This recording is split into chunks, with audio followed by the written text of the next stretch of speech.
Pakistan super league পিএসএলের সেমিফাইনালে চরম নাটকীয়তা তৈরি করেও শেষ 6 বলে 6 রান নিতে পারল না ইসলামাবাদ ইউনাইটেড। সেমিফাইনাল থেকে তারা ছিটকে পড়ে গেছে।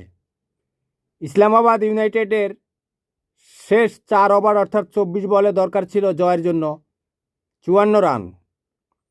শেষ 3 ওভার অর্থাৎ 18 বলে দরকার ছিল 41 রান। ক্রিজে ছিল অস্ট্রেলিয়ান বিধ্বংসী ব্যাটার ক্রিস গ্রেন। শেষ 12 বলে ইসলামাবাদ ইউনাইটেডের ফাইনালে যাওয়ার জন্য দরকার ছিল মাত্র 28 রান।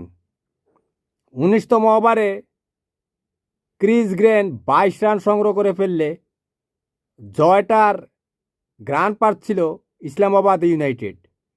কিন্তু বাদশাদে পাকিস্তান ন্যাশনাল টিমের বোলার নাসিম শাহর ভাই হোসেন শাহ শেষ ওভার করতে আসে। হোসেন শাহ প্রথম 3 বলে সে মাত্র 1 রান দেয়। চতুর্থ বলেই ইসলামাবাদ ইউনাইটেডের ফাহিম আশরাফকে আউট করে দেয়। নতুন ব্যাটার আসে ইমাদ ওয়াসিম।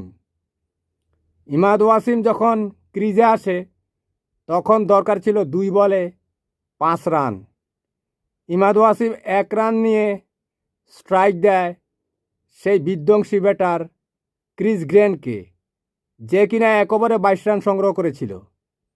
শেষ বলে জয়ের জন্য দরকার 4 রান, কিন্তু ক্রিস গ্রেন মাত্র 1 রান নিতে পারে।